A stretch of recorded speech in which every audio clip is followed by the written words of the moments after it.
So Lory, you're here today with us to see if some of the pain that you are experiencing is related, in fact, due to the bites. Can you tell me how long you've been suffering? I was first diagnosed at the end of February, probably February. Okay. And at that point, I was diagnosed. They gave me gabapentin and 600 milligrams at a whack. Usually take 1,800 at a time just to suppress the pain. That went on for a good 6 weeks. I immediately went to a chiropractor, and he was doing adjustments in my mouth, and that was helpful. I'm starting to have an attack.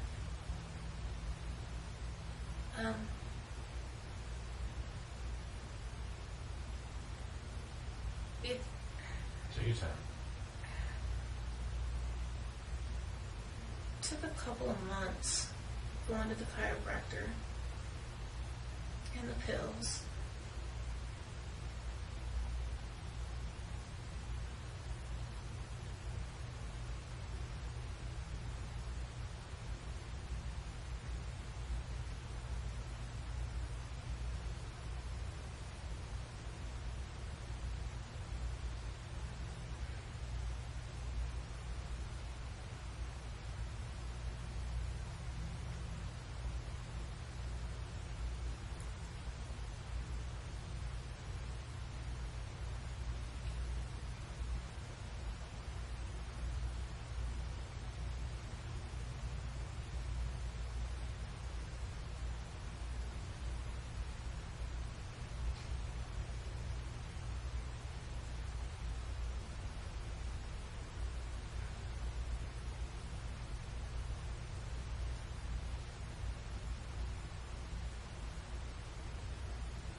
Went away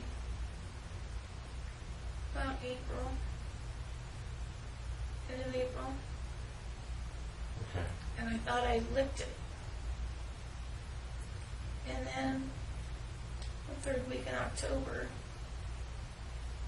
it happened all over again. Okay. Now you said diagnosed. What were you diagnosed with? Trigeminal neuralgia. Okay. And does that affect both sides of your face, or mainly just? My left side. Okay, left side. And is that where the attack is today as well? Mm-hmm. Okay. Can you point, like, where the pain is? It's behind the back molar Okay. and into the cheek. It's a lashing sensation, Okay. like an electrical cord that's alive. Okay. And then the cheek has some vibration in it. I know that my vocal cords trigger it. So me trying to talk to you right now just keeps it agitated. And when I came back, I mean, there's a period of time, like 5 to 7 days, that kind of feel something is weird in your bite. You know something is weird, and you know it's coming. Prior to the attack. Prior to the attack. Okay. It takes like 5 to 10 days, and then you just, all of a sudden, it just strikes you. Now, how long do these attacks last?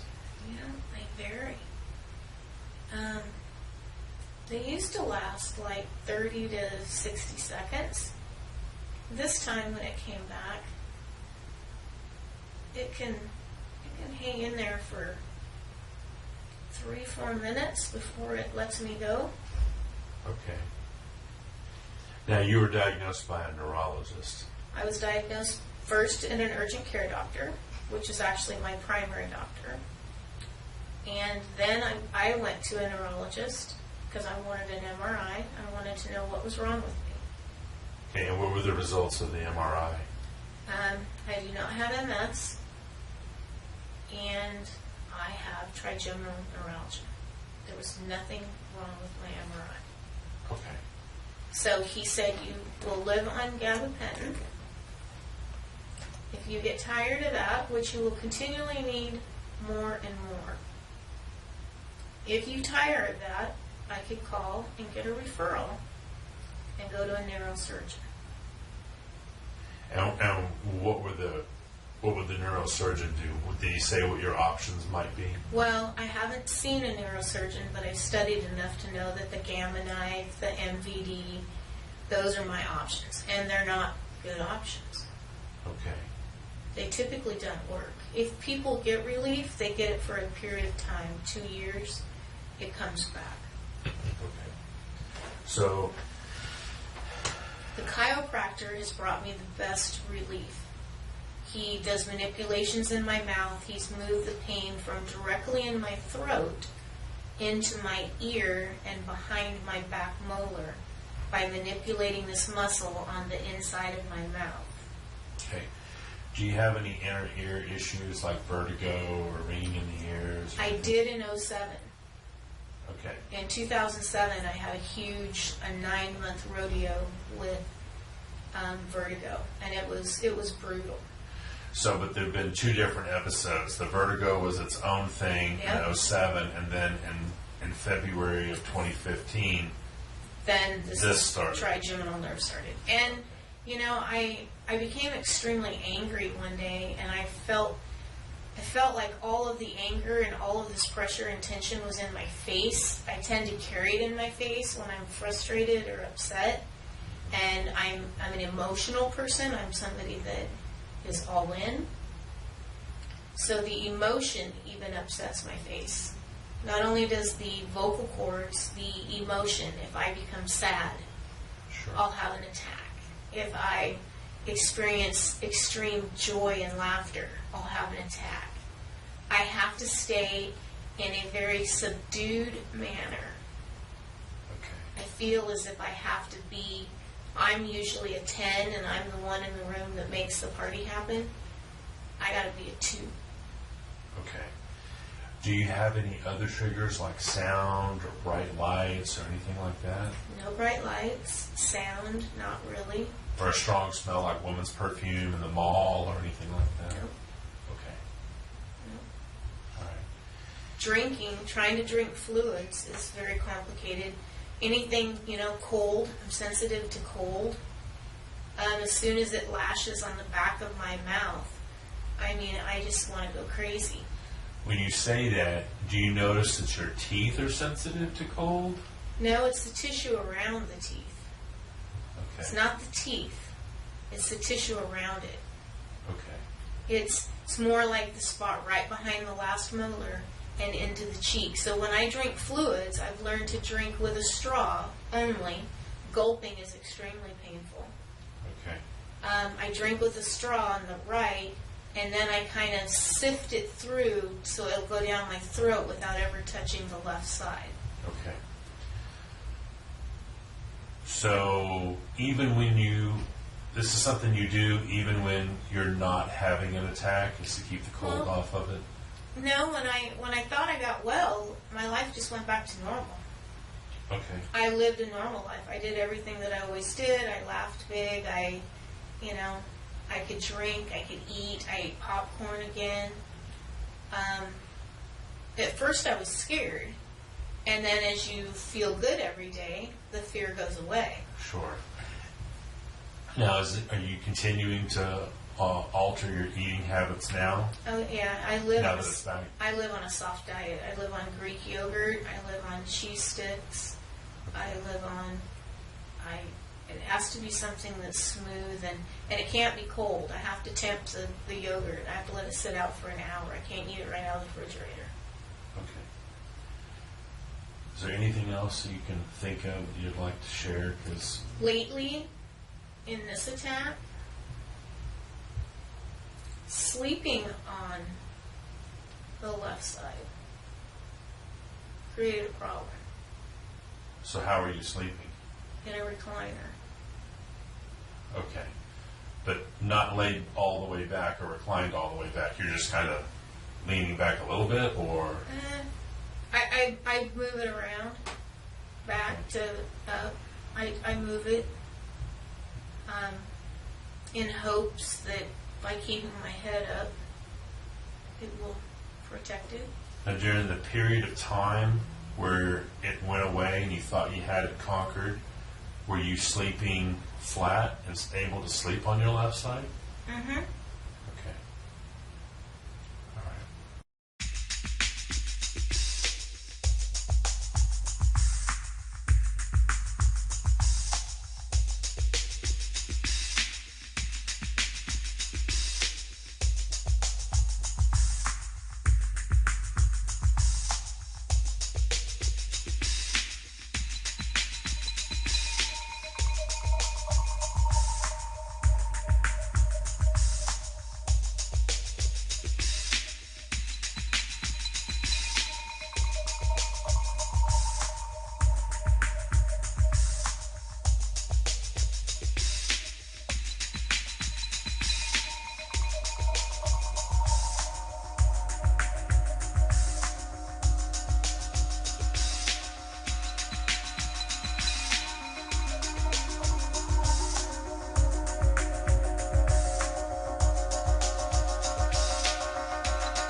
Okay, Lory, you just had round 1 of DTR.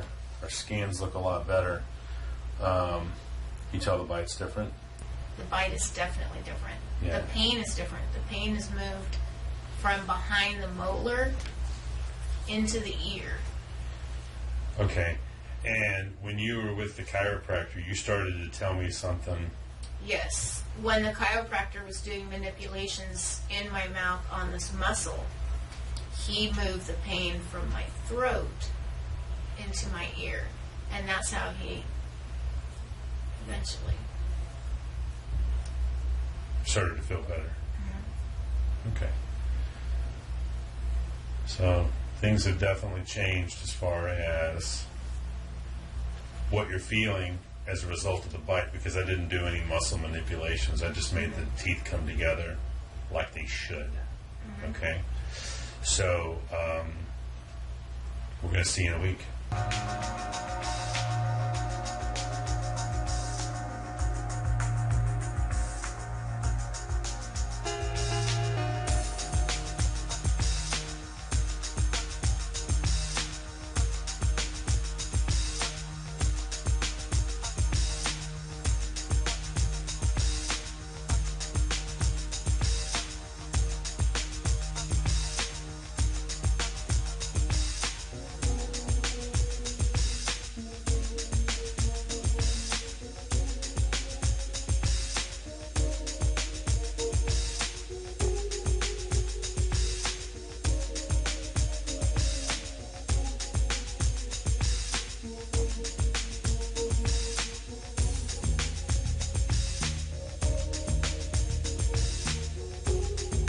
Okay, so Lory, you're back with us. I wanted to know how things have been. Saturday, in the morning, as soon as I woke up, it was better. Sunday, about the same. On Tuesday and Wednesday, I didn't take anything because when I woke up, there was nothing there that when I swallowed or indicated to me that I had a problem. Okay. So I wanted to try to get away from the medicine, so I didn't have it for 2 days. And then on Thanksgiving, on Thursday, I could feel it was there, and I was putting on a dinner for 15 people, so I took medication. The pain is... there, but lessened? Yeah. Not as intense. Not Is as that fair? intense, right. Okay. And I would say anywhere from 50% better to 75% better. If I started trying to eliminate these triggers, you have to eliminate limping. Yeah. There's no way, that's not fixing it. That's just me avoiding these 50 things. Yeah. No. That means I'm going to live 50% of my life. The triggers that were there are not there now. Well, depending on the day. You know, 4 days in a row, nothing bothered it. And we went out to happy hour, I had 4 beers, I had a great time, I laughed hard, I played hard. I mean, my heart was full, everything was awesome. And then, you know, now yesterday, I had this weirdness in this joint that was kind of odd when I woke up. Not that it was stuck or locked, but odd. An awareness. An awareness of something. Sure. And then this thing went flicker, flicker. And then today it's more of like flick, flick, flick. You know, it's like we're building, we're coming. You know, so then you're like, oh shit, she's going to break out. She's coming. Your symptoms were starting to come back, but they should not come back to the magnitude, the intensity, the duration. And they haven't. Right. And you'll notice that. So you notice the greatest amount of change early on in the therapy, and then the fine-tuning gives you a little bit more improvement over time. So, eventually, am I just going to be normal again? Or will I always have a little bit of... You'll probably have... So if I told you the day that we started this therapy that, hey, I'm going to make you 80% better, you would have been like, 80% of this, I'll take it. Right. What I find with patients is when we get to the 80%, now you're like, 100. yeah, now I want 95% because I feel this. Right. The reality is you'll probably get better and better and better, but you're still going to have these transient, episodic events that, while not as intense as they were, they will exist. They will exist, and they'll just come and go. Now, my hope is that the frequency is going to die way down. So do you have anything you would say after your first week and a half of DTR therapy that you wish to impart on people that are suffering? I think that it's important that they understand what they really have. I believe that they don't know.